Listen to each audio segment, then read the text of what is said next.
Granada fue en una jornada sobre consciencia y vida organizada por el Círculo Sierpes en el Palacio de Congreso de Granada, y mi intervención recuerdo que fue el 18 de enero del 2020. Es decir, estábamos a las puertas de una serie de acontecimientos que no hace falta que lo recuerden. Sí es verdad que en aquella ocasión, y ha habido una persona que ahora me lo recordaba también, la sensación que dejé una vez que terminó la charla era en general de mal cuerpo, es decir, la gente terminó un poco como asustada y no entendían quizás muy bien algunos de los mensajes, algunas de las cosas que compartí de corazón. Cuando puse mucho énfasis en que tomáramos conciencia de que estábamos metidos en una dinámica absolutamente distópica y que por tanto se avecinaban acontecimientos duros, potentes y también enriquecedores desde el punto de vista de la conciencia. Han pasado 2 años y vamos a compartir a partir de ahí, centrándonos en el momento presente, pero también es verdad que tendremos en cuenta, no podía ser de otra manera, el escenario en el que estamos. Y el escenario en ese sentido no es mejor, entre comillas, del que podíamos barruntar en enero del 2020, sino que es un escenario donde los acontecimientos que nos estremecen se van sucediendo los unos a los otros. Pero el mensaje fundamental que intentaré enfatizar al final y que ahora ya pongo en la mesa desde el principio es que estos son momentos de gozo, son momentos de alegría. Son momentos de gozo y son momentos de alegría porque son momentos de transformación. Y las transformaciones para la mente no son acontecimientos, no son sucesos que la mente llame agradables. Y yo os invito a que hagáis una práctica cotidiana, yo también lo intento hacer, para percibir todo lo que se está viviendo, todo lo que vivimos y todo lo que vamos a vivir, vivirlo desde la esencia. Como miremos solamente la apariencia, vamos a sufrir mucho. Como nos quedemos ahí, en lo que a simple vista se ve, no entenderemos nada y eso está originando mucho dolor, mucha incertidumbre, mucha inseguridad, mucho malestar. En cambio, si somos capaces de ir más allá, de mirar a la esencia, de mirar lo que está en la tramoya, lo que está de verdad moviéndose ahí, que es la consciencia, deberemos estar llenos de gozo. Cristo Jesús nos puso un ejemplo, palabra suya, que yo creo que define muy bien lo que estamos viviendo. Él habló de un parto, que llegaría un momento en el que esta generación humana, como él decía, entraría en una fase que él no cuantificaba en tiempo. Se insistió mucho en que nadie sabe ni el día ni la hora, para que no hagamos ningún tipo de cosa estrafalaria de buscar en el calendario un día y un año.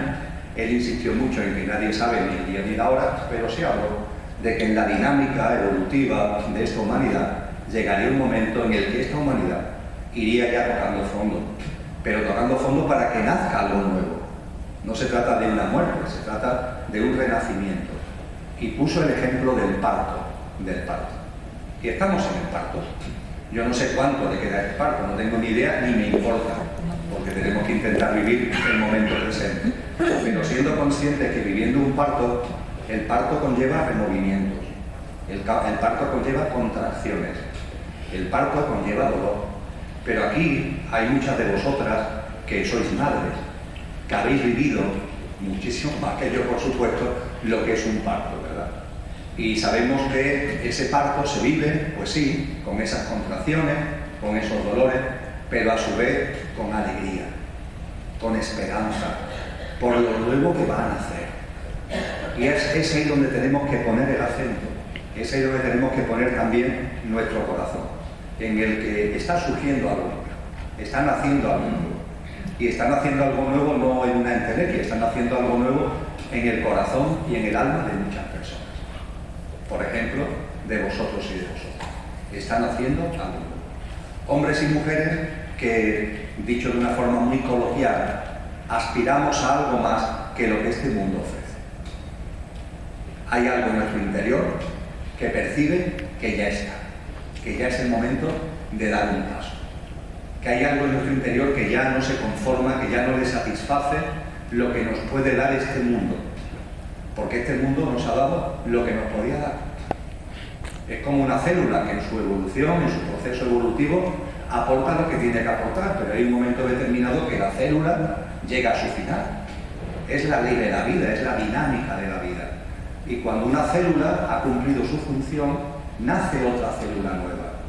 Y además se da una circunstancia curiosa que se conoce muy bien en el ámbito de la biología, y es que en la célula vieja, esa que ya ha cumplido lo que tenía que dar y que su misión ahora es aportar fuerza para que por mitosis, por llenación, surja una nueva célula, en esa célula vieja se dan dos circunstancias muy curiosas, porque por una parte en la célula vieja empiezan a aparecer cada vez con más fuerza fuerzas creativas, componentes creativos y evolutivos que van a dar lugar a la nueva célula.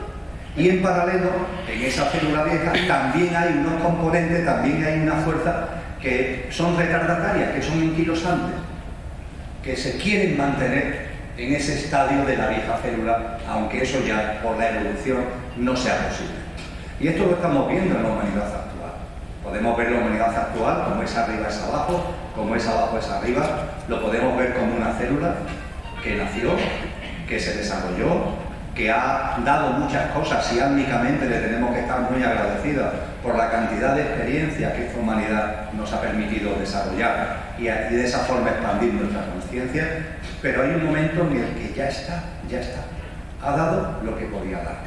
Y los elementos, los componentes, las fuerzas creativas que impulsamos la nueva célula, somos seres humanos que desde el corazón, con agradecimiento, no con resentimiento, comprendiendo y teniendo compasión por el dolor que las personas que se queden mirando la apariencia pueden tener en este proceso. Pero somos tantos, somos muchos, somos cada vez más los que comprendemos que estamos en las contracciones del Dharma. Y vamos a vivir esto con esperanza, con alegría, sabiendo qué es lo que corresponde para que nazca algo tan hermoso, que es ese tipo de humanidad, ese tipo de vida que deseamos íntimamente. Una humanidad donde el egoísmo y el egocentrismo no esté presente, donde no vivamos el aferramiento a lo material, donde no nos apartemos de la naturaleza, de la vida y de la tierra, donde no nos deshumanicemos y nos alejemos y compitamos y peleamos y estemos siempre en conflicto entre nosotros. Una humanidad de otra vibración, de otra calidad, donde lo que prime sea lo más bello del ser humano, las grandes aspiraciones que tenemos en nuestro corazón y que son las cualidades y atributos de nuestra alma. Sobre esto vamos a compartir. Vamos a compartir, como Carmen ha dicho, en estas primeras palabras, en esta primera exposición que voy a hacer. Y al hilo de la sugerencia de Carmen, abriremos un coloquio, que voy a intentar que sea lo más extenso posible. Es decir, que voy a intentar, por tanto, que mi primera exposición no se alargue demasiado para que demos lugar a un coloquio donde podamos atender al mayor número posible de preguntas, de aportaciones que podáis realizar, aunque me sumo a la petición de Carmen de que cuando cojáis el micrófono intentéis ser breves.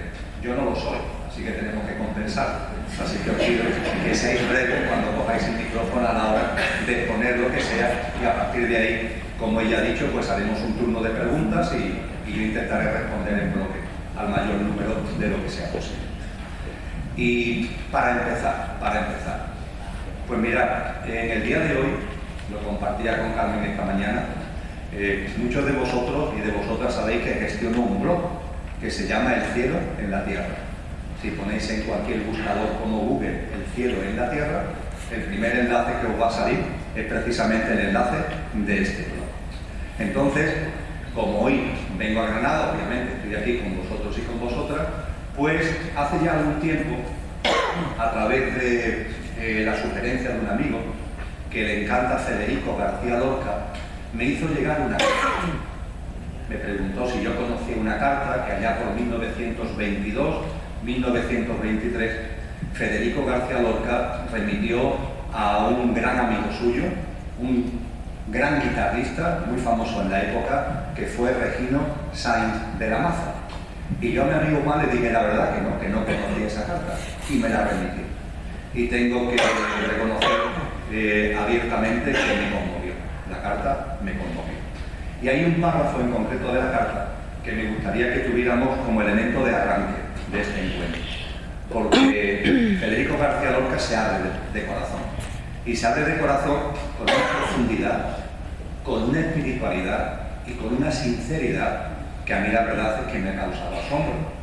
Yo, como vosotros, he leído a Federico García Lorca, lo admiro, pero esta carta en especial, y dentro del párrafo que ahora voy a compartir con vosotros y con vosotras, y que está en el blog para aquel que quiera acudir a la fuente primaria, a la fuente original, la verdad es que es impresionante. Concretamente, cuando os lea, es un párrafo cortito, va a ser rápido de leer. Cuando Federico García Lorca habla de yo, lo pone con mayúscula. O hago esta precisión. Él sabe distinguir muy bien, perfectamente, que en el ser humano hay dos componentes. Los dos son maravillosos, los dos son extraordinarios, cada uno tiene su función, pero a su vez son distintos y diferentes. Hay un componente, el yo con mayúscula, que es imperecedero, con el nombre que cada uno le quiera dar.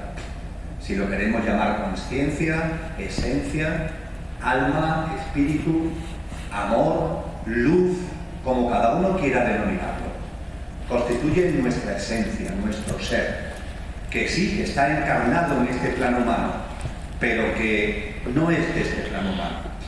Coloquialmente me gusta llamarlo el conductor, para diferenciarlo del otro componente que hay en las personas, en vosotros y en mí, que podríamos denominar el coche, es decir, lo efímero, lo pasajero, el pequeño yo, el yo en minúscula, es decir, nuestro yo físico, emocional y mental, y la personalidad a él asociada. Os miro a vosotros, me miro a mí, y esos dos componentes, el conductor y el coche, lo imperecedero y lo perecedero, está en nosotros. Y sabemos que lo perecedero tiene fecha de caducidad. Antes o después va a terminar sus días. En la sociedad actual, o enterrado en el cementerio, o incinerado en el crematorio.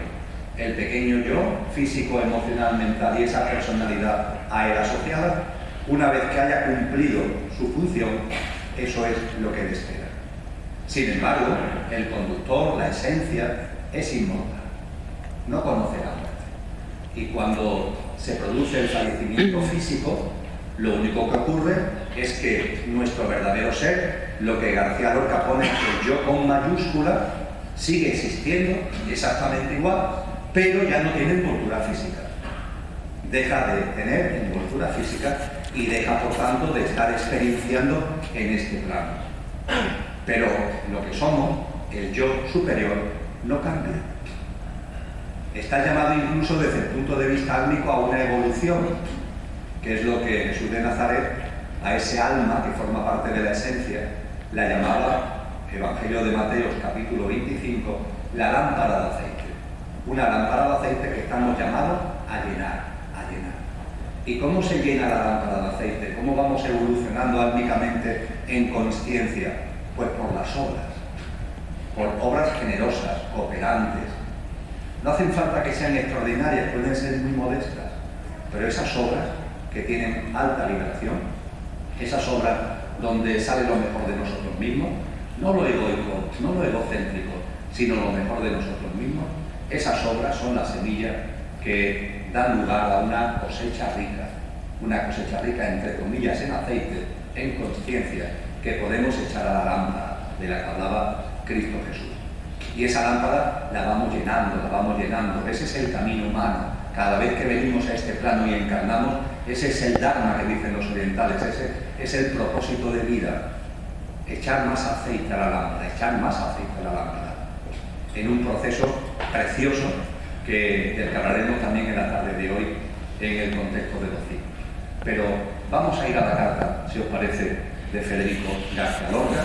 Vamos a ir en concreto a ese párrafo de Federico García Lorca. Insisto, una carta 1922-1923, en el que comparte con su magnífico amigo Regino Saiz de la Maza. Fijaros lo que le escribe de su puño y letra García Lorca a su amigo. He descubierto una cosa terrible. No se lo digas a nadie. Yo no he nacido todavía. Fijaros el comienzo. He descubierto una cosa terrible. No se lo digas a nadie. Yo no he nacido todavía. Nada más que leer esto, viene un parrafito ahora que terminaré la lectura, nada más que leer esto yo me pregunté, ¿y yo he nacido? ¿Y yo he nacido? Vamos a ver qué nos dice Federico sobre ese nacimiento, que él dice que todavía no ha experimentado. Sigue escribiendo. El otro día observaba atentamente mi pasado. Estaba sentado en la poltrona de mi abuelo y ninguna de las horas muertas me pertenecía, porque no era yo, con mayúscula, no era yo el que las había vivido, ni las horas de amor, ni las horas de odio, ni las horas de inspiración. Había 1000 Federicos García Lorcas tendidos en el desván del tiempo. Cuando vivimos desde pequeño yo, egoico, egocéntrico, ese pequeño yo se manifiesta de 1000 formas. Son estas 1000 maneras, son estos 1000 Federico García Lorca al que él hace referencia, tendidos en el desván del tiempo.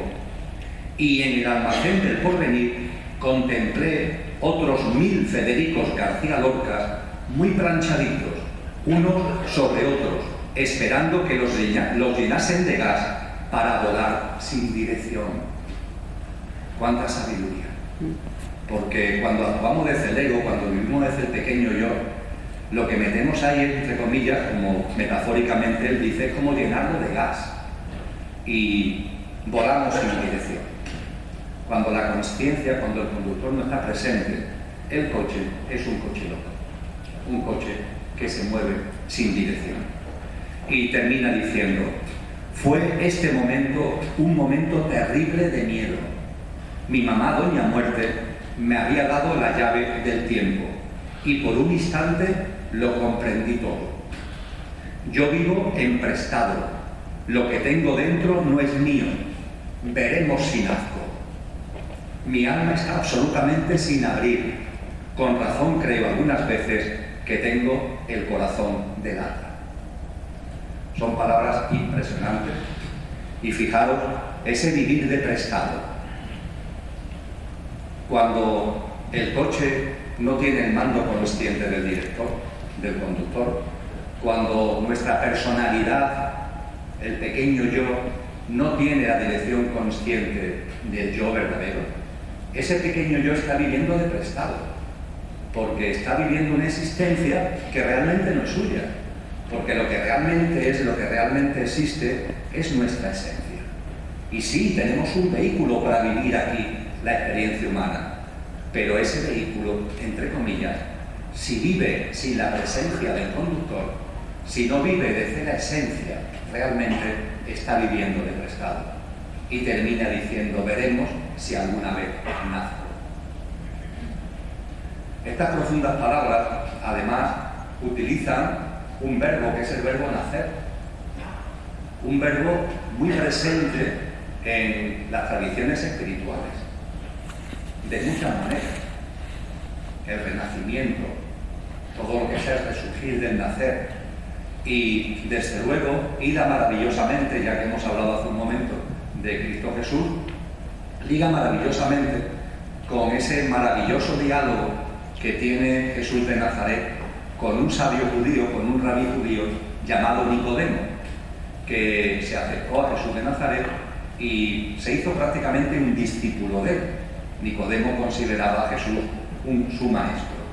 Y hay una conversación que se recoge en el Evangelio de San Juan entre Jesús y Nicodemo. Y Jesús le dice a Nicodemo: Nicodemo, hay que nacer de nuevo. Nicodemo, hay que nacer de nuevo. Y Nicodemo mira a Jesús y le pregunta con ojos asombrados: pero maestro, ¿cómo puedo volver al vientre de mi madre? Y Jesús compasivamente le viene a decir: Nicodemo, tú eres un rabí judío y no sabes de lo que te estoy hablando.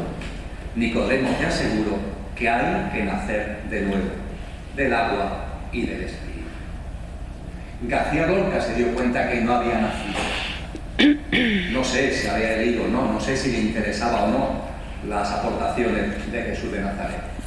Pero esa gran alma que había ahí, esa gran esencia que había ahí, se dio cuenta, se percató de que realmente no había nacido en el sentido de que ese nacer de nuevo significa ni más ni menos que decir a Dios con agradecimiento, con cariño, pero diciéndole adiós a una forma de vida basada en el pequeño yo, para empezar a vivir de una forma radicalmente distinta, para empezar a vivir de una manera que sea coherente con lo que realmente somos. El nacer de nuevo no es otra cosa que esa. Dejar de vivir desde el coche y empezar a vivir desde el conductor. Dejar de vivir desde los paradigmas, los sistemas de creencias, los hábitos, las pautas de vida del pequeño yo y empezar a vivir desde las cualidades y los atributos de nuestro ser inmortal. Esto lo podemos complementar con una reflexión que viene como anillo al dedo al hilo del magnífico idioma que hablamos, porque el castellano es un idioma muy rico, muy rico. Hay otras lenguas modernas que no son tan ricas, no vienen de una corriente lingüística tan evolucionada, pero el castellano es enormemente rico y de hecho hemos diferenciado, nos lo enseñan desde pequeños, lo que es el ser y lo que es el estar. Ser y estar. Cosas distintas, ¿verdad? Para aquellos que tenéis un cierto conocimiento del inglés, no hace falta que sea un gran conocimiento, sabéis que en inglés esto no sucede. En ese idioma que se quiere que sea el idioma del mundo, que es un idioma pobre, entre comillas, no hay una diferencia entre ser y estar. Utilizan el mismo verbo, el verbo to be, que lo mismo está, que lo mismo es, que lo mismo ser. No hay diferencia entre ser y estar. Tienes que estar en función del marco para saber si se está refiriendo a ser o se está refiriendo a estar. Pero la realidad es que esa diferenciación entre ser y estar es fundamental. Mirad, nosotros estamos aquí ahora. Estamos aquí en este momento. Estamos en este encuentro, estamos en este hotel. Si lo queréis expandir más, estamos en esta vida. Pero una cosa es el estar y otra cosa es el ser. Y lo olvidamos. Nos enfrascamos en el estar y no ponemos en valor el ser. Y es contradictorio esto, porque realmente lo que se mantiene en el tiempo es el ser, no el estar. El estar es efímero, el estar es pasajero. Fijaros, incluso en castellano tenemos bienestar, malestar, porque sabemos que el estar cambia. Ahora viene por aquí, ahora viene por allá, ahora está arriba, ahora está abajo. Pero, ¿y el ser? El ser es imperecedero. Es eso que compartíamos antes, que cuando fallezcamos físicamente, dejaremos de estar aquí con esta envoltura física. Pero el ser seguirá ahí. Lo que somos va a seguir ahí. Cuando profundizamos en esto, vuelvo a Jesús de Nazaret, él le dice a sus discípulos, después de la resurrección, que vamos a conmemorar dentro de unos días, dentro de su resurrección, de los 40 días que está aquí con el cuerpo resucitado hasta la ascensión, él le dice a sus discípulos, muchos de vosotros ya nunca probaréis la muerte. Muchos de vosotros ya nunca probaréis la muerte. Y se lo está diciendo a su grupo de discípulos, pero nos lo está diciendo a nosotros. ¿Qué significa no probar la muerte? Tomar conciencia del ser. Cuando tomamos conciencia del ser, la muerte no existe, la muerte se ha acabado. Si vivimos desde la esencia, si vivimos desde ser, cuando llegue el momento en el que nuestro cuerpo, en la cama de casa, en la cama de un hospital, en la cuneta de la carretera, cuando nuestro cuerpo deje de latir, nosotros seguiremos exactamente igual. La única diferencia, que ya no tendremos el coche, habremos salido del coche. pero la consciencia de lo que somos se mantiene.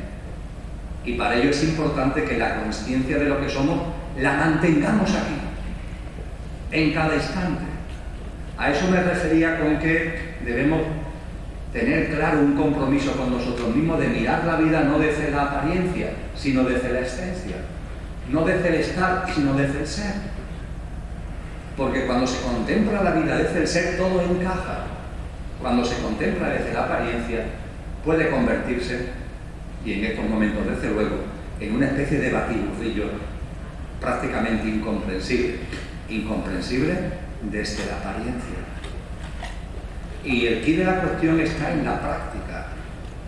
Esto se expresa intelectualmente, yo lo estoy expresando con palabras y utilizando el intelecto, me estoy dirigiendo a vuestro intelecto, pero expresándose desde el intelecto y con palabras, esto es una práctica.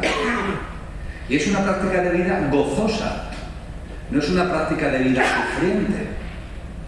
Para nacer de nuevo no hay que esforzarse. ¿Habrá algo más natural que vivir en coherencia con lo que somos? Lo que conlleva esfuerzo, lo que conlleva trabajo, es vivir a contramano de lo que somos. Y así está la vida que tenemos, claro, a contramano continuamente. Pero lo natural es que vivamos en coherencia con lo que somos. Ahí no hay esfuerzo, ahí hay gozo. Ahí no hay ningún tipo de forzamiento, es algo natural. Y hay mucha gente que me pregunta, vale, Emilio, pero ¿y esto cómo lo hacemos? Bueno, lo hacemos de una forma muy simple, utiliza el sentido común. ¿O es que todavía no hemos aprendido cuándo nos comportamos desde el pequeño yo y cuándo ponemos en valor el yo al que se refería García Lorca, el yo con mayúscula? Creo que ya lo sabemos. Creo que sabemos cuándo nuestra vida, nuestro día a día, nuestras circunstancias, nuestros actos cotidianos tienen ahí ese virus egoico, egocéntrico, del mío, del mí, de los míos, del miedo, del no sé qué, del no sé cuánto. Eso lo sabemos. Y sabemos también lo que es el yo con mayúscula, cuando somos nuestra mejor versión, cuando sacamos lo mejor de nosotros mismos. Eso, por sentido común, lo sabemos. Cosa distinta es que queramos mirar por otro lado. Pero esto no es tan difícil. Ya somos mayorcitos, ya tenemos unos añitos, ya hemos aprendido cuando aparece en escena el pequeño yo o cuando en circunstancias de la vida lo que se está manifestando es el yo verdadero. Esto ya lo sabemos. No obstante, hay personas que me siguen insistiendo, bueno, Emilio, pero consejos. En esto no caben los consejos. En esto lo único que cabe es la práctica. Bueno, pues la práctica, ¿qué práctica? Mirad, lo que somos aparece en nuestra vida de manera natural. Lo vuelvo a decir. No hay esfuerzo. No se trata de forzar nada. Aparece de manera natural. Único requisito, que tenga espacio para aparecer. Que tenga espacio para aparecer. Si todo el espacio de nuestra vida lo tenemos lleno de pequeño yo, es que materialmente no puede aparecer, no puede hacerse presente lo que somos. Y entonces no nacemos. Para nacer, para que lo que somos se haga presente, necesitamos hacer espacio. Un compromiso con nosotros mismos, voluntad y consciencia para hacerle espacio. Imaginar que tenemos la casa llena de muebles y queremos meter algo nuevo en casa. Bueno, pero como está totalmente llena de muebles, como no saques muebles, lo nuevo no puede entrar. Tienes que hacer espacio. En la terminología oriental, en las enseñanzas orientales, se nos habla de la taza. Y se nos dice que para llenar la taza de algo nuevo, tienes que vaciarla. Si la taza está llena por completo, ¿cómo le vas a echar nada nuevo a la taza? También lo dice Jesús de Nazaret. El vino nuevo necesita odres nuevos. Es de puro sentido común, vuelvo a utilizar este término. A partir de ahí, lo que tenemos que hacer es un compromiso con nosotros de quitar los muebles en la medida de lo posible. Tampoco hay que quitar todo de golpe, en la medida de lo posible. No hay que estresarse en nada, tampoco con esto. En la medida de lo posible, vamos quitando muebles, vamos quitando presencia del pequeño yo, y entonces de manera natural aparecerá lo que realmente somos. Y entonces pedimos ejemplos. Venga, ejemplos. Bien, desde el punto de vista de ejemplo podemos poner alguno que además nos toca a todos, porque todos tenemos estos muebles del pequeño yo todavía en nuestro habitáculo, ¿verdad? Esa vocecita que es del pequeño yo, esos muebles que son del pequeño yo, esa vocecita que influye tanto en nuestra vida, cuando nos dice esto tan cacareado de que las cosas tienen que ser lo que yo quiero, como yo quiero, cuando yo quiero y donde yo quiero. Olé. Y nosotros, en lugar de poner sentido común y decir, hombre, por favor, párate, la vida no es así. Pues no, en lugar de poner sentido común, vamos detrás con la lengua afuera, creyendo de verdad que las cosas tienen que ser lo que yo quiero, como yo quiero, cuando yo quiero, donde yo quiero. ¡Uf! Mira la vida, por favor. Observa la naturaleza. Observa la vida. ¿Qué te está diciendo la vida? Que las cosas son cuando corresponden. ¿Os imagináis aquí en medio del centro de Granada alguna persona en diciembre dando gritos porque quiere que la temperatura sea de 40 grados? Es que quiero que sea verano. Pues mira, es invierno. Ya, pero es que yo quiero que sea verano. ¿Cómo veríamos a esa persona? Porque está tocada, ¿verdad? Sí, ya, pero sin embargo nosotros mismos no nos damos cuenta y estamos en el centro de Granada diciendo que las cosas tienen que ser lo que yo quiero, cuando yo quiero, como yo quiero. Vamos a parar, ¿vale? Vamos a parar. El invierno tiene su función en la vida. Ese frío, esa oscuridad, pocas horas de sol, esa humedad, tiene su función en la vida. De hecho, es básico para que después venga la primavera y estalle la naturaleza en todo su esplendor. Lo sabemos perfectamente. Sabemos perfectamente que en la vida todo está en movimiento y que hay ciclos. Y que todos los ciclos tienen su sentido. Tiene su sentido que el sol salga y tiene su sentido que el sol se ponga. No sé, tampoco he visto a nadie que cuando esté anocheciendo, atardeciendo, se le ponga a dar grito al sol: no te vayas, quédate, no te vayas. También consideraríamos a esa persona trastornada. Pero sin embargo, aquel que quiere que la vida sea lo que él quiere, en todo momento, no lo consideramos trastornado, pero esa persona está trastornada. Tiene nublada la vista, y la tiene nublada desde el pequeño yo. Cuando esa vocecita aparece en escena, lo que tenemos que hacer es reírnos. Nos reímos, nos sonreímos. Y desde lo más interior decimos: mira, tranquilízate, que tú de esto no sabes. La vida es una cosa. Y es verdad que el pequeño yo no conoce la vida, si tiene fecha de caducidad, si solamente va a vivir un puñado de años. El que conoce la vida es el ser, no el estar en el que provisionalmente está el ser. El que conoce la vida es el ser. Tantas personas obsesionadas continuamente con el qué pasa. Es que pasa esto, es que pasa lo otro. ¿Qué hago? ¿Qué dejo de hacer?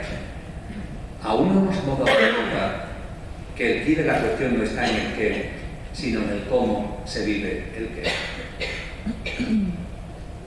El qué de la cuestión no está en el estar, en el qué. Es en el cómo se vive el estar, en cómo se vive el qué. Y lo hacemos desde el ser. Yo creo que ya habremos aprendido. No voy a pedir que levantéis la mano, pero no tengo ningún tipo de duda que lo que voy a compartir ahora ha sido vivido, experimentado por muchos y muchas de los que estáis aquí, de que las noches oscuras, esas que nuestra mente no quiere, juegan un papel importantísimo en nuestra vida y son un acicate en nuestro crecimiento y son un acicate en nuestra evolución en consciencia.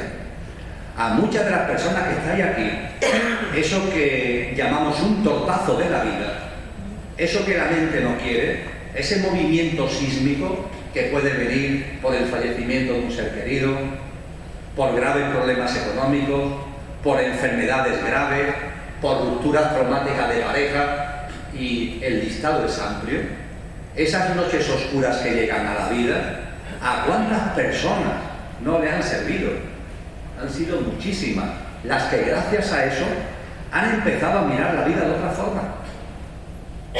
Ese dolor, ese sufrimiento, esa noche oscura, le han servido para mirar la vida de otra forma. Muchos de vosotros y de vosotras os habéis empezado a interesar por determinados temas gracias a la noche oscura. Hasta ese momento no os interesaba. Gracias a las noches oscuras nos planteamos asuntos que antes no nos habíamos planteado. La persona que vive la experiencia del fallecimiento de un ser querido, ¿habrá algo después de la muerte física? Muchas personas no se lo habían planteado nunca antes, y sin embargo cuando viven el fallecimiento de un ser querido se lo plantean. ¿Habrá vida más allá de lo que llamamos muerte? Y pongo este ejemplo de noches oscuras que nos impulsan a plantearnos asuntos que antes no nos planteábamos, a preguntarnos cosas que antes no nos preguntábamos, a acercarnos a personas que antes no nos habíamos acercado, a ver vídeos y películas que antes no habíamos visto, a leer libros que antes nunca hubiéramos leído. Los días luminosos juegan su papel, pero hay que reconocer que las noches oscuras a muchos seres humanos les sirven de bofetón para que salgan de una distracción tonta, de un entretenimiento lero, de estar ahí pasando los días en un hábitat de confort, que realmente ni siquiera es de confort, es mediocre, es pobretón, pero en fin, nos conformamos. Y viene la vida, que somos nosotros mismos, y da un golpe en la mesa. Y eso además pone de manifiesto algo muy importante. A las personas que habéis vivido o que estáis viviendo en estos momentos esas noches oscuras, eso pone de manifiesto que vuestras almas son valientes.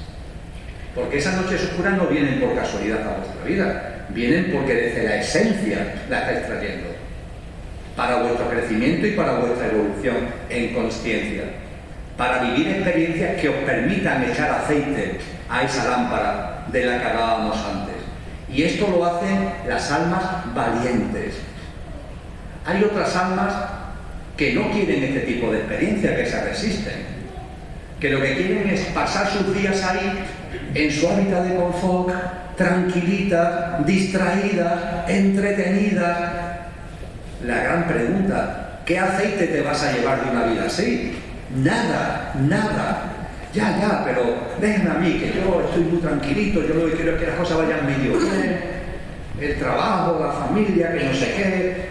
Nos metemos en estos valores que no son tales que nos da esta sociedad, la sociedad de consumo, el consumismo, el poseer una serie de cosas, el tener una cuentecita en el banco, la casa, el coche, a ser posible otra casa más.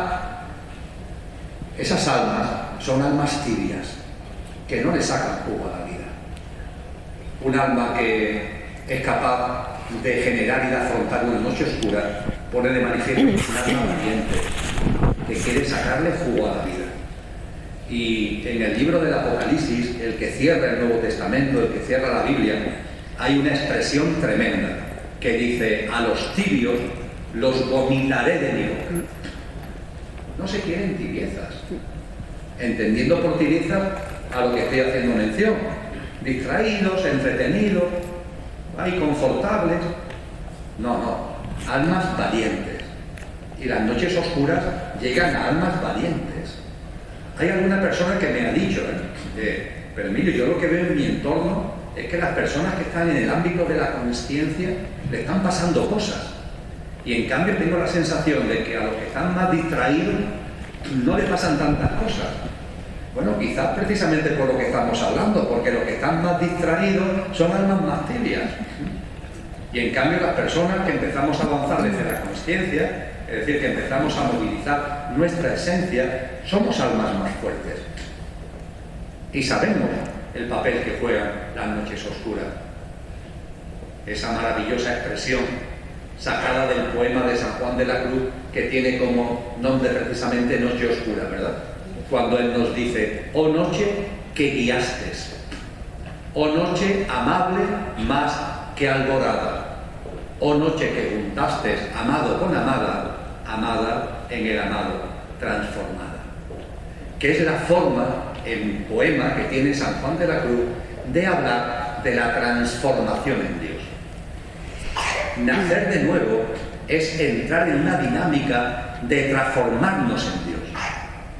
A eso estamos llamados, de eso se trata. Nuestra esencia, cuando hablaba de una esencia imperecedera, nuestra esencia es divina, o el calificativo que le queráis dar, pero el que se corresponde con la terminología que solemos usar es divina. Nuestra esencia es divina. Y esa esencia divina, cuando empezamos a vivir en coherencia con ella, nos transformamos en lo que somos. Es decir, plasmamos esa divinidad y nos transformamos en Dios.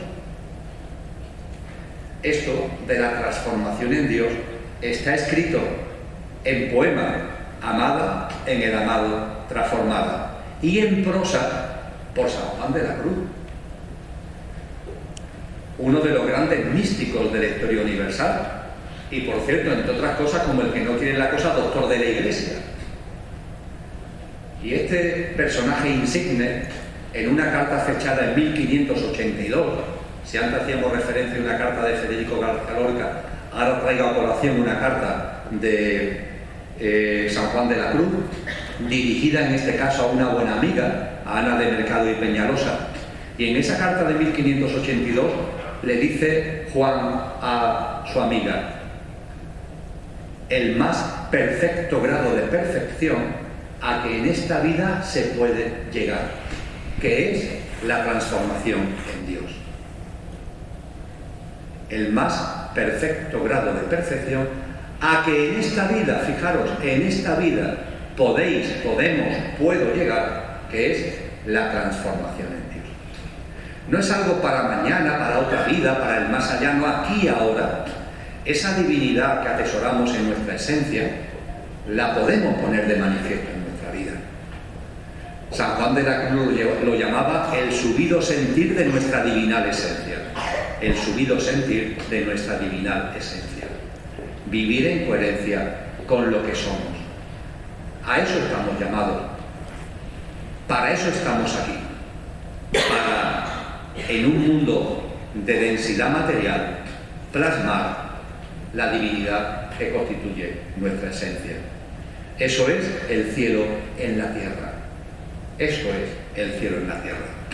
Y cuando San Juan de la Cruz, en su cántico espiritual, se refiere a vivir así, ¿qué significa vivir así? Desde nuestra divinidad, toma como referencia a Cristo y nos dice al respecto que vivir así significa, vivir transformados en Dios, significa vivir 1000 gracias derramando. 1000 gracias derramando. Pasó por estos sotos con soltura, y yéndolos mirando con sola su figura, vestidos los dejó de hermosura. Esto es. Tan difícil es.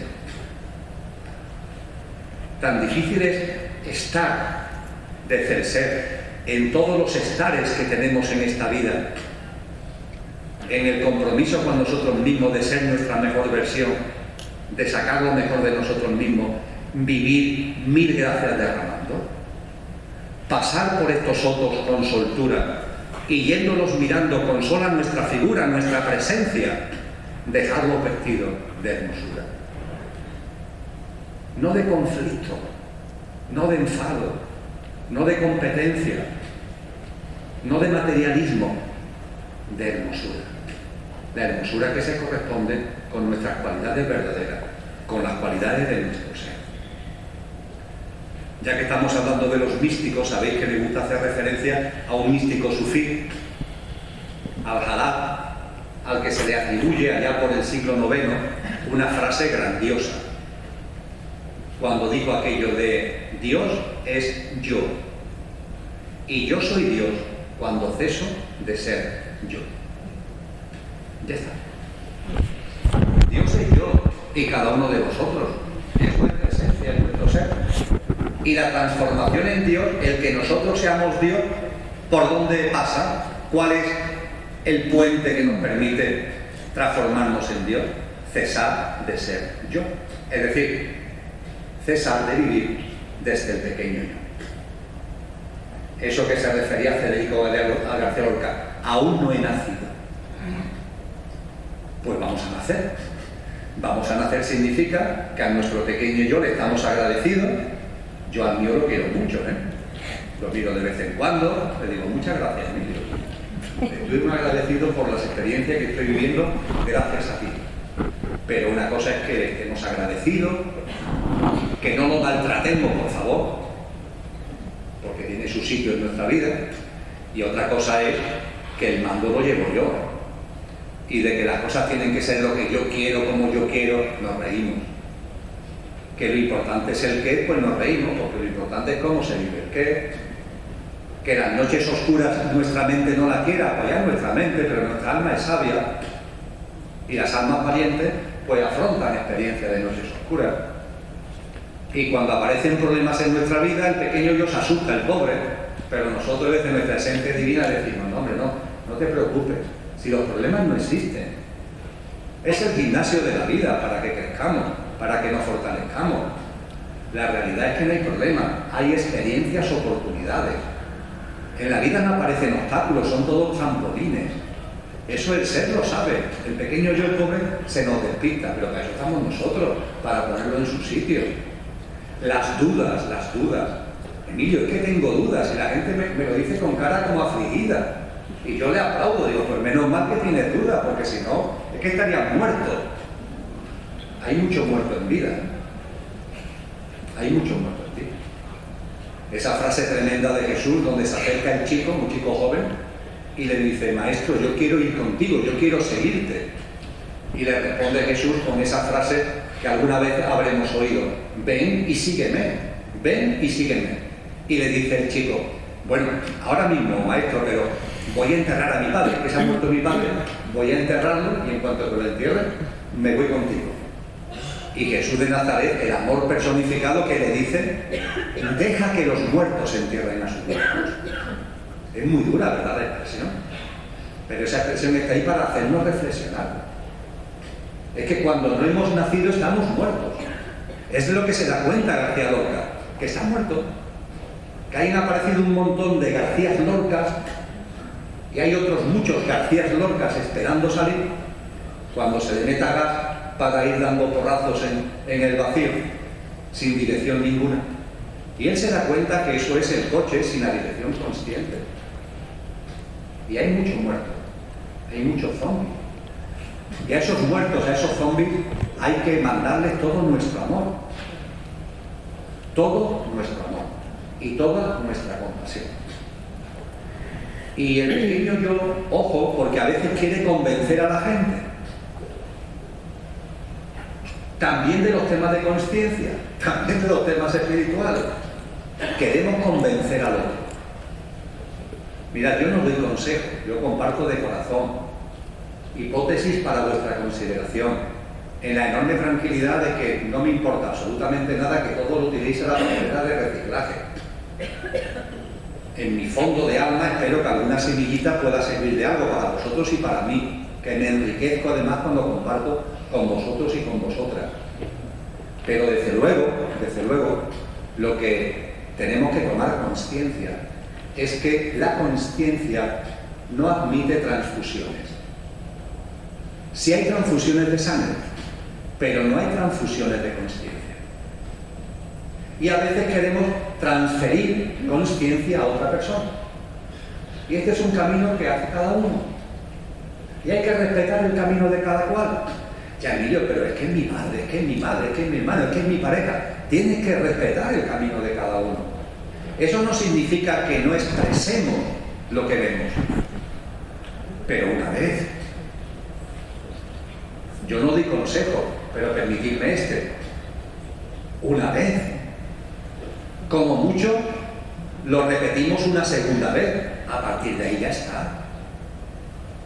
Ante todos los acontecimientos que vivimos, pero es que ¿cómo no se da cuenta? Pues no se da cuenta porque no lo ve. Pero ¿cómo no lo va a ver?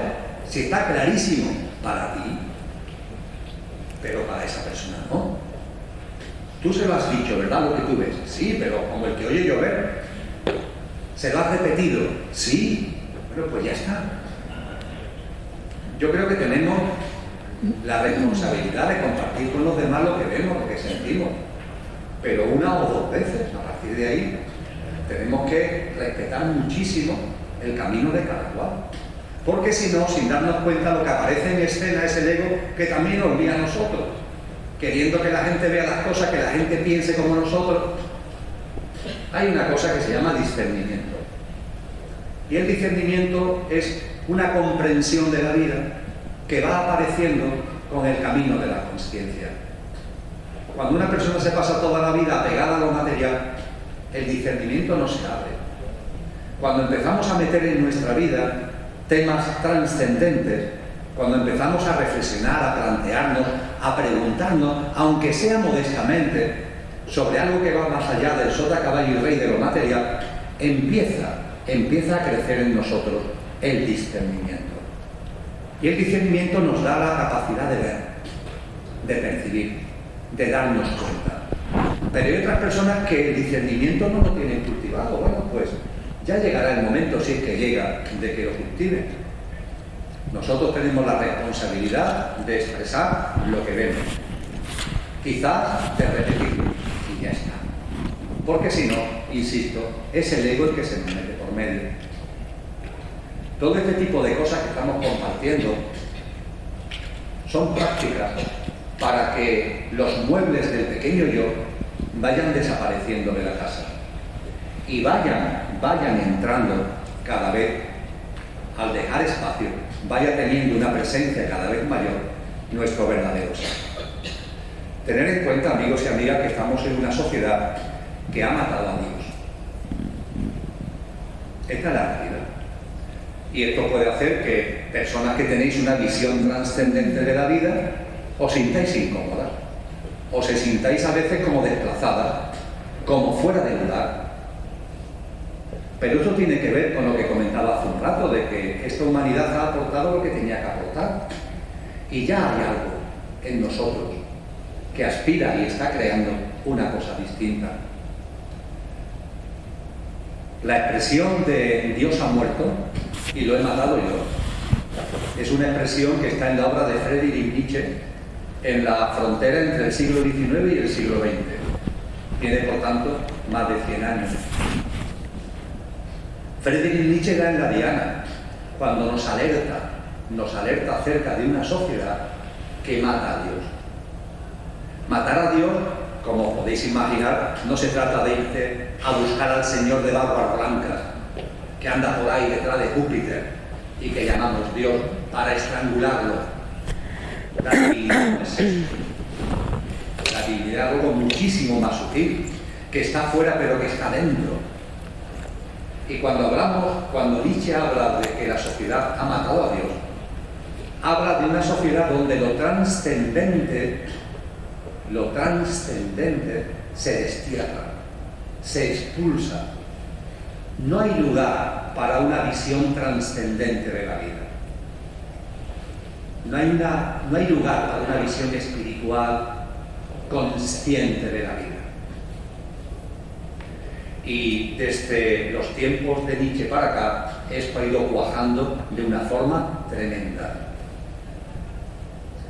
Son pequeños detalles que se van acumulando a lo largo de los años y de las décadas. ¿O creéis que es casual que la filosofía desaparezca de los planes de estudio? Es uno más. Es como un granito, es como un reloj de arena donde van cayendo granitos, hoy un día, mañana otro, porque ¿para qué sirve la filosofía? La filosofía, dicen algunos, es propio de mentes enfermas. Gente que se plantea cosas absurdas sobre la existencia, sobre el ser, temas ontológicos, pero estamos locos. Estas personas, evidentemente, hay que quitar de en medio la filosofía, que es nociva al máximo, y lo que habría que buscar es algún medicamento, a ver si lo podemos meter en vereda.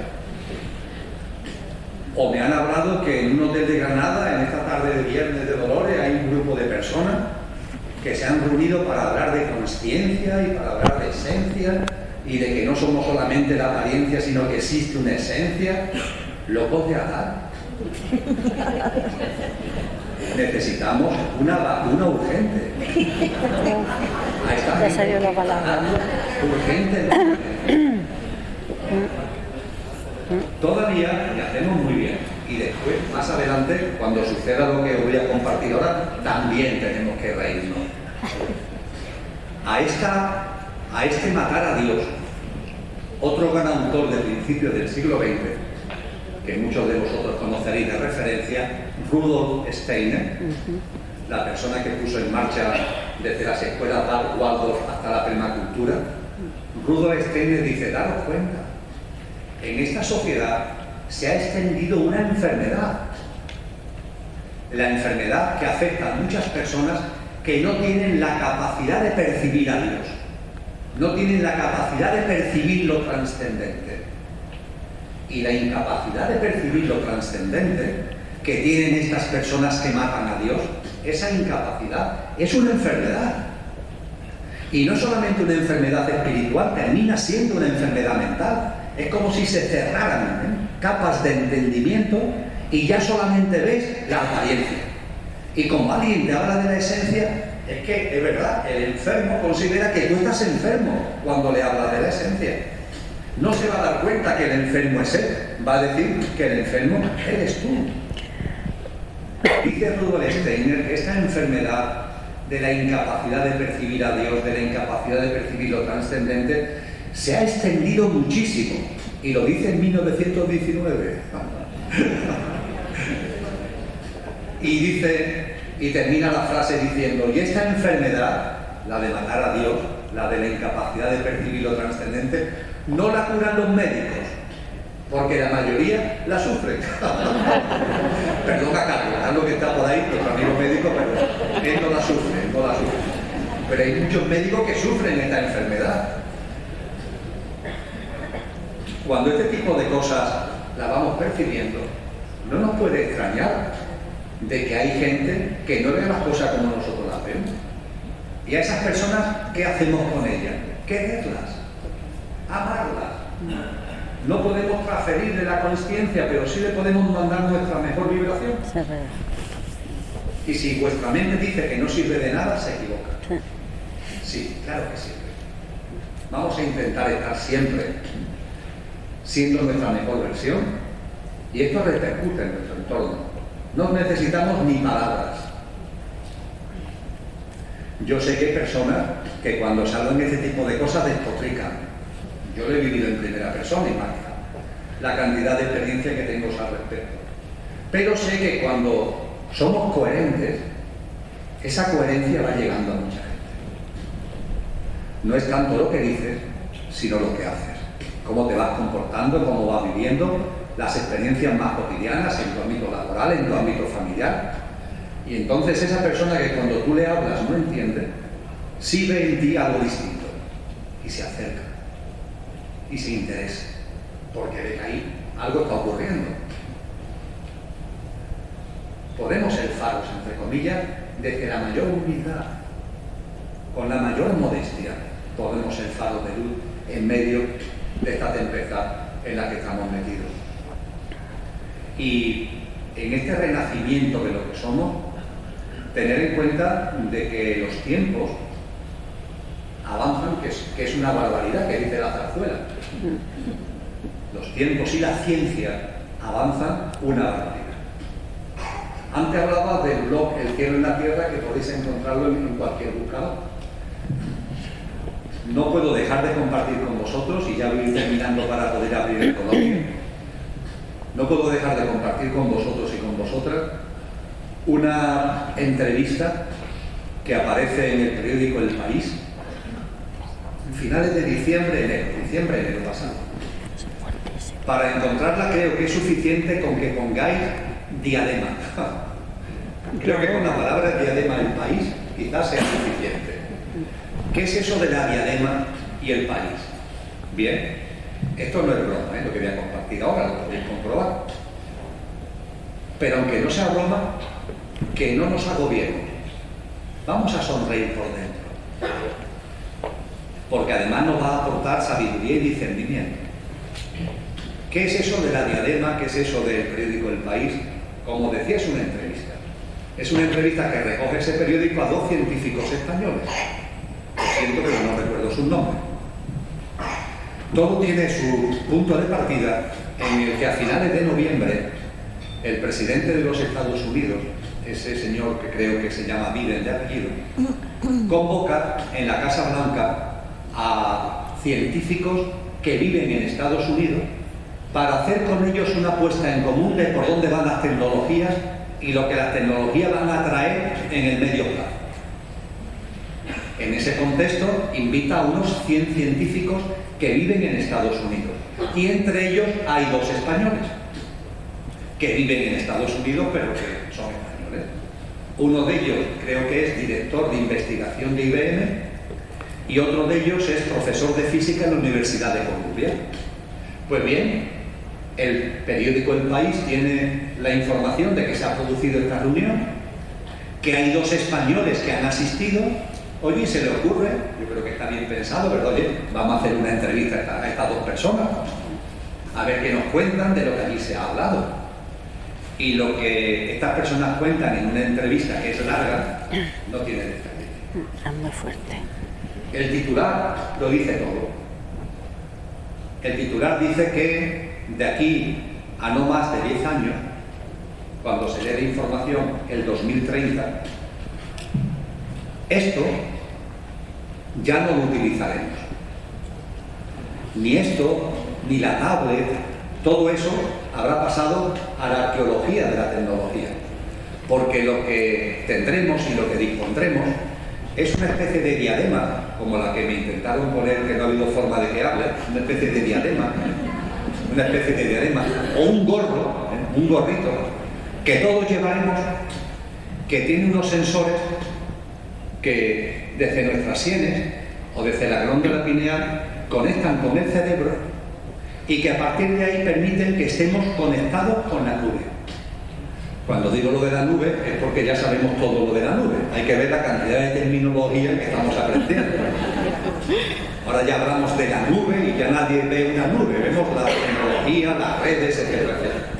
Bien, pues gracias a esos sensores de la diadema o del gorrito, estaremos conectados a la nube. Esto supondrá, aseguran estos científicos, un avance inmenso en la evolución humana. Ya no será necesario estudiar, porque con tu pensamiento podrás traer la información que consideres oportuna. Por ejemplo, Nietzsche, a lo mejor alguno de ¿quién fue Nietzsche? Pues ya está, basta que pienses en Friedrich Nietzsche y la nube te descarga en tu mente y tú lo ves en forma de pensamiento y de imágenes, eso que estamos buscando. Ya no necesitas la tablet, ya no necesitas el ordenador. Que quiero llamar a Carmen. Qué lío el gorro este del aparato, ¿no? Para eso tengo este gorrito, esta diadema puesta todo el día y pienso, llamar a Carmen. Y el aparato llama a Carmen, esto llama a Carmen. Y escucho la voz de Carmen en mi cabeza. La voz de Carmen la escucho en mi cabeza. Y pensando, no hace falta ni que hable, pensando, transmito mis pensamientos a Carmen. Es espectacular. Esto, aseguran los científicos, será pan nuestro de cada día en el 2030. Y es más, aunque es verdad que estos 2 científicos tienen algunos reparos, consideran que esto de la diadema del gorrito es un pequeño fastidio, porque ya no llevaremos una cosa pesada como esta, pero tendremos que seguir con un artilugio. Habrá un momento que ellos calculan que vendrá un poco después, donde una tecnología invasiva hará que lo que tengamos sea un microchip metido dentro de la cabeza. Y se acabó el gorrito. Ya está. No hace falta el gorrito. ¿Os imagináis la maravilla que es esto? Desde que naces, al igual que a las niñas se le hace el agujero para los pendientes, cuando naces se te mete el chip y ya estás conectado en la nube para toda tu vida. Es la evolución, amigos y amigas, que la ciencia avanza, que es una barbaridad. Pero al periodista, mira por dónde, estoy siendo un poco cómico en mis expresiones, pero es lo que vais a, si leéis en la entrevista, es lo que hay en la entrevista. Al periodista se le ocurre preguntarle, pero vamos a ver, si mis pensamientos pueden conectar con la nube, eso significa que la nube también lee mis pensamientos. Y dicen ambos, hombre, claro, pero ¿eso qué importancia tiene? Ante el avance tan tremendo que esto supone, esto es un mal menor. Sí. Fijaros Esclavo, lo que esto representa. esclavo.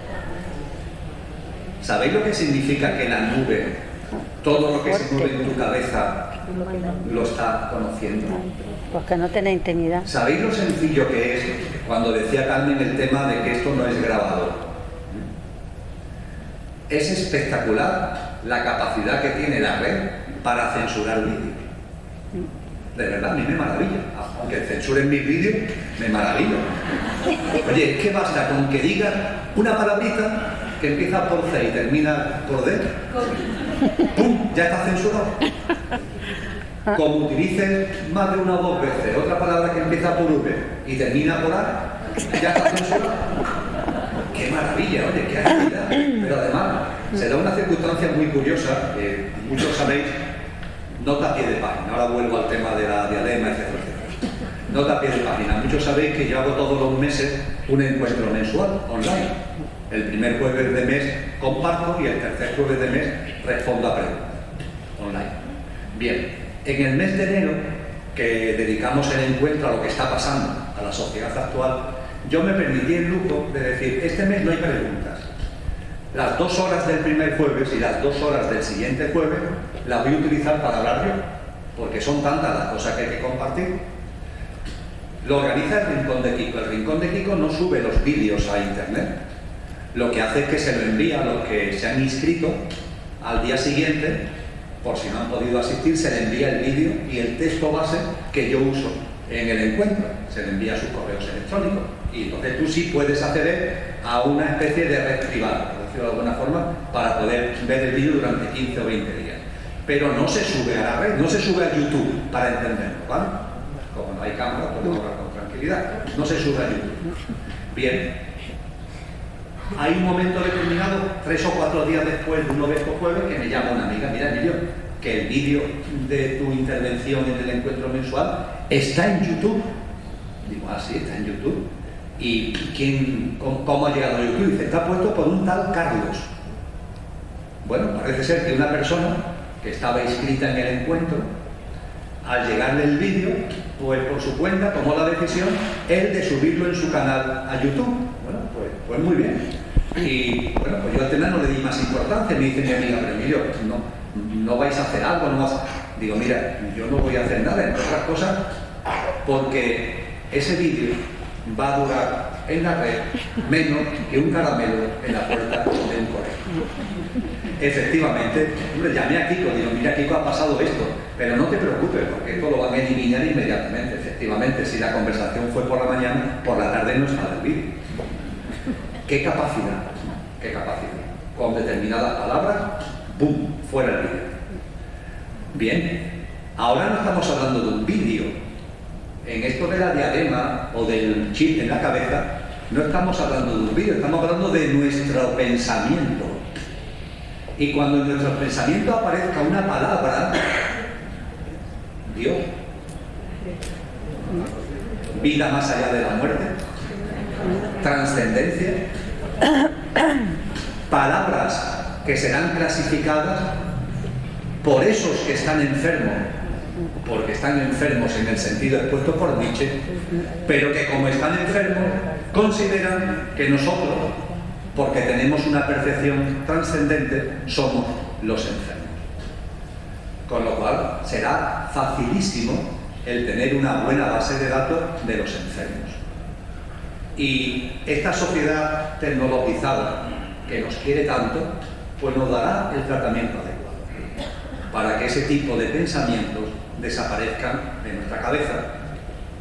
Lo que me recuerda mucho a esa hermosísima canción de Alberto Cortés de "Y construyó castillos en el aire". ¿La acordáis, verdad? ¿Y qué le pasa finalmente al que construyó castillos en el aire? Que lo obligan a vivir en el mundo de la cordura, prisionero entre los cuerdos, mejor dicho, entre lo que se consideran cuerdos. Esto, amigos y amigas, va a ir a más. Vamos a vivir experiencias espectaculares. Nos estamos dando cuenta, ¿verdad? No hace mucho, porque fue no hace mucho, vivimos una crisis bancaria que terminó siendo una crisis de endeudamiento masivo de los estados, en la que siguen estando, por cierto. Esa crisis no se llegó a superar, ahí sigue todavía sus secuelas. Cuando esa ola, ya más o menos parecía que de algún modo estaba pasando, llegó otra ola, como decía Rocío Jurado, otra ola, la ola de la pandemia, la ola del virus, una ola que de pronto parece como si hubiera desaparecido, pero no pasa nada, no preocuparos, porque viene otra ola, y está la ola de la guerra, porque ahora toca hablar de guerra. Que hayamos comenzado el 2022 con 64 guerras en el mundo, eso no importa. ¿Qué telediario informa de una guerra que se está llevando por delante a miles de personas entre Sudán, Eritrea y Etiopía? ¿Eso a quién diantres importa, por favor? Eso no merece que aparezca en los telediarios, ni merece que hablemos de paz, que se maten los negros entre ellos, hombre. Que Arabia Saudita tenga invadido hace años el Yemen y que allí se esté llevando a cabo una guerra civil con armamento norteamericano a favor de Arabia, que está originando miles de muertos al año, esto tampoco merece los comentarios de los telediarios. Que los moros se maten entre ellos, los moros, los negros, si son muchos. Obviamente estoy siendo cruelmente pocos, ¿vale? Que haya conflictos esparcidos por el mundo que originan miles de muertos, o lo que ocurrió en Afganistán, o lo que ocurrió en Irak, o lo que ocurrió en Siria, o lo que ocurrió en el Líbano, o lo que ocurrió en Libia, o lo que ocurre en Palestina, esto no importa. Ahora toca hablar de guerra y toca hablar de paz. Y ojo, amigos y amigas, la paz siempre hay que hablar de ella, pero siempre, porque si solo hablas de paz cuando tocan el cornetín en el telediario, sin darte cuenta, puede ser que hablar de paz se haya transformado en un arma de guerra. Y por supuesto que hacemos maravillosamente en abrir nuestro corazón y en el acoger a todas las personas que están siendo masacradas en Ucrania. Por supuesto que sí. Pero por favor, que esta llama se mantenga. Porque esto antes o después va a terminar. Que esta llama se mantenga. Y haríamos bien en preguntarnos por qué no estaba encendida antes. ¿Y qué ha hecho que se encienda ahora?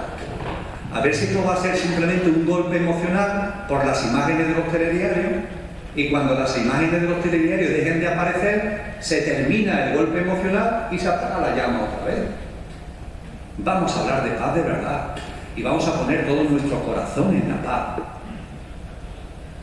Vamos a ponerlo en lo grande y también en lo chico, que es muy importante.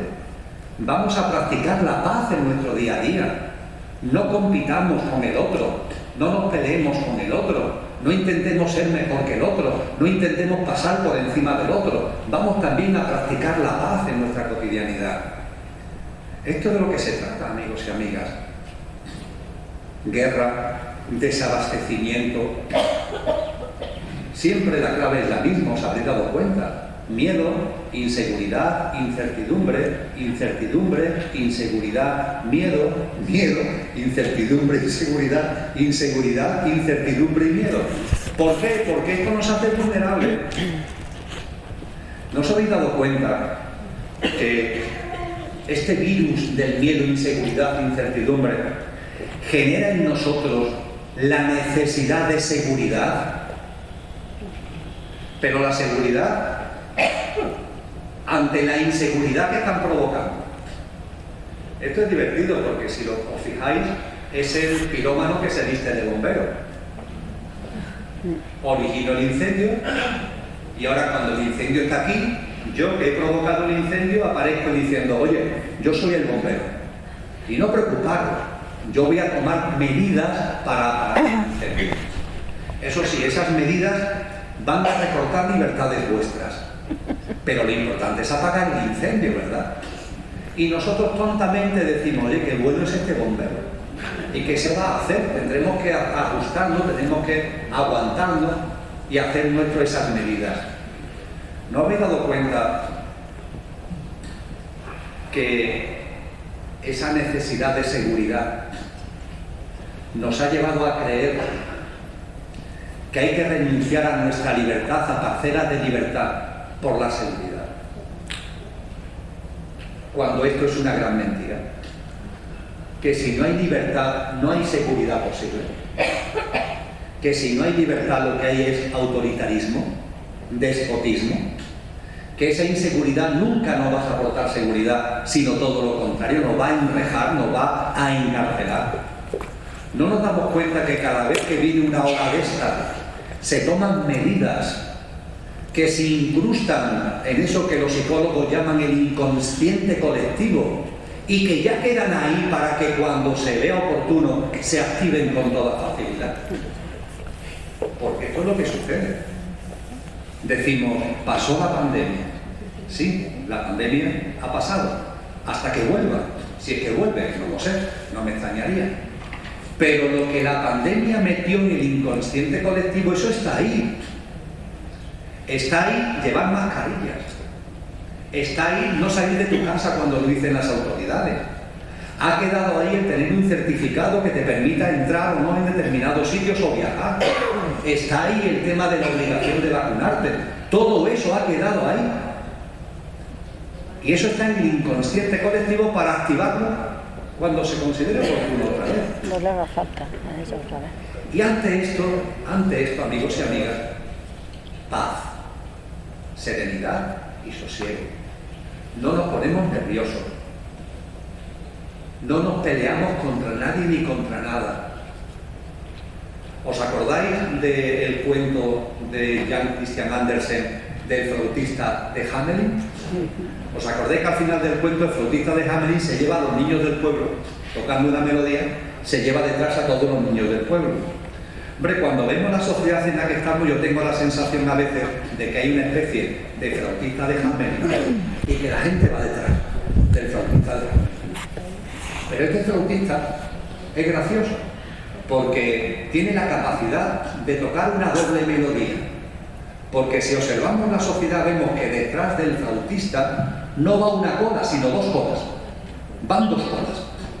Hay una cola que es más mayoritaria de las que siguen al flautista aplaudiéndole. ¡Qué bien, qué bien! Muchas gracias por salvarnos la vida, muchas gracias por darnos seguridad, muchas gracias, muchas gracias. Y hay una gran cola que van detrás del flautista agradecidos. Podemos llamarle los aplaudidores. Pero hay otra fila que también va detrás del flautista y que no lo aplaude, al contrario lo insultan. Lo insultan, le tiran piedras, despotrican sobre él, pero siguen al flautista igual que los otros. Exactamente igual que los otros. Reflexión. ¿Podemos vivir sin seguir al flautista? Ni en una cola ni en otra. Pues claro que podemos vivir sin seguir al flautista. Precisamente si somos capaces de nacer. Precisamente si, como decía García Lorca, a ver si soy capaz de nacer en algún momento. Tomamos conciencia, vemos lo que está ocurriendo en el mundo, percibimos los dolores del parto, nos damos cuenta que eso forma parte del proceso para que surja algo nuevo que realmente está en coherencia con lo que late en nuestro corazón y brilla en nuestra alma, de esa nueva humanidad que estamos deseando, que estamos anhelando y que estamos creando, aunque no aparezca en los telediarios.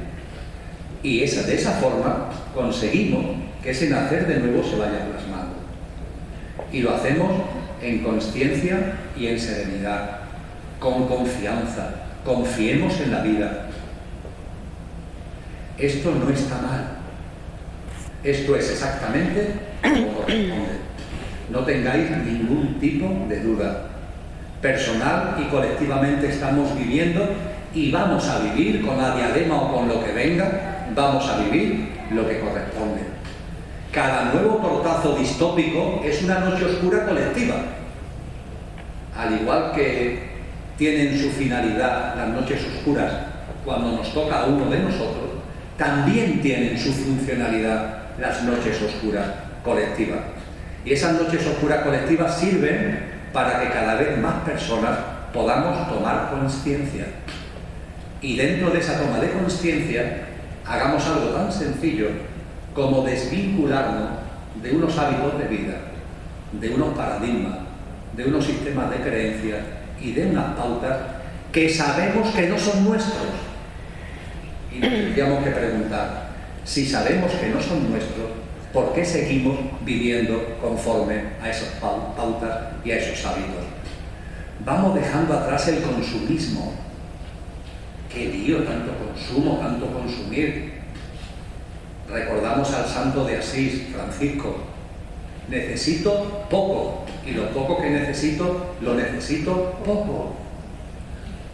No digo, ni él dice que no necesitemos, sí necesitamos, pero no tanto, de verdad, no tanto. Ni tanto ni en tanto, como nos quieren meter en la cabeza. No necesitamos acumular ni atesorar. Ese es el pequeño yo, que tiene miedo.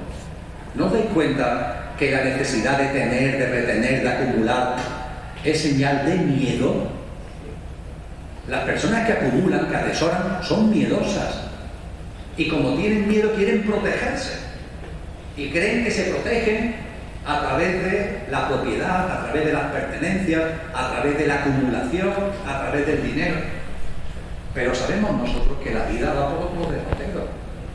Que la vida afortunadamente no puede ser controlada desde lo material, que la vida fluye y refluye, siempre, siempre impulsado por la conciencia. Y esto lo recordamos, lo tenemos presente y lo vivimos de corazón. Y con esto termino y abrimos el todo. Vamos a vivir de corazón todo lo que estamos experimentando. Vamos a poner en valor lo último, la afinidad álmica. La afinidad álmica. Vamos a poner en valor la afinidad álmica. En la escuela pitagórica, en la academia pitagórica, en la escuela platónica, se hablaba de la amistad y se ponía en valor la amistad. ¿Qué es la amistad? La afinidad álmica entre dos personas. Dos personas que se encuentran y que perciben que ahí hay algo que las conecta. No estoy hablando de temas sexuales, que puede ser que además lo haya, pero no estoy hablando de eso. Estoy hablando de esa conexión que tú sientes con esa otra persona. Es una conexión íntima. Son dos almas que tienen sintonía vibracional.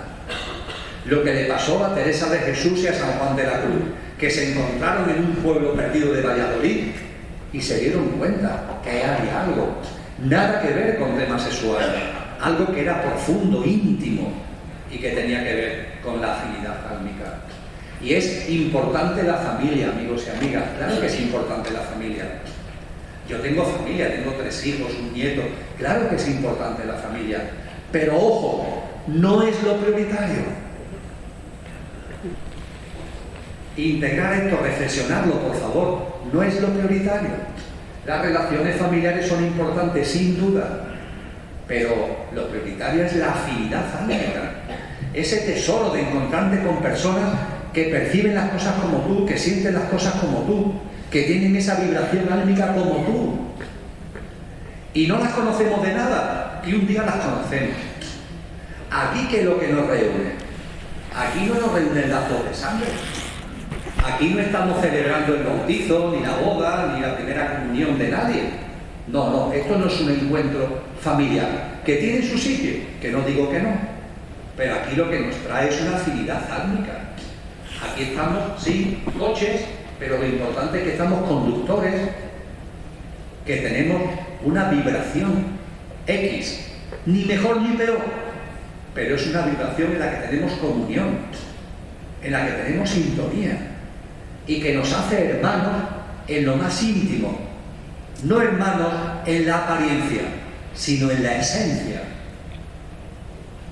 Esa escena tremenda que está Jesús compartiendo en una localidad. Dicen que estaba la casa abarrotada de gente, tan abarrotada que había personas oyéndolo en la azotea, por las ventanas. Y la madre de Jesús y sus hermanos, porque de los hermanos de Jesús se habla mucho en los evangelios oficiales, los 4 hermanos que tuvo, se dan sus nombres incluso en el Nuevo Testamento. Su madre y sus hermanos querían hablar con Jesús, pero sabéis que Jesús practicó la espiritualidad de verdad, que no es la indiferencia, no es la espiritualidad de la meba. Yo, es que el interior, no. Claro que él meditaba, claro que él encontraba en su interior, pero tenía una acción consciente, él era muy activo. Tan activo que la madre y los hermanos, cuando llegaban a un sitio, ya no estaban. Vaya hombre, no es que ya se ha ido a otro pueblo. Pues venga, a otro pueblo. Y cuando llegaba a otro pueblo, ya no estaba, salió de otro pueblo. Un psicólogo escolar de estos que se han puesto de moda lo tiene clarísimo. Este tío es un hiperactivo. Venga, medicación. Por fin, la madre y los hermanos llegan a un pueblo donde está Jesús, pero está la casa abarrotada. Entonces la madre, María, a lo que está afuera, decide: por favor, soy la madre de Jesús y necesito hablar con él. Llevo varios días intentando hablar con él. ¿Le podéis pasar de voz en voz para que le digáis el primero, cuando le llegue la voz de que está aquí su madre y sus hermanos que quieren hablar con él? Bueno, imaginaros la escena, es como si te lo dicen a ti, tú vas pasando la voz y Jesús está allí.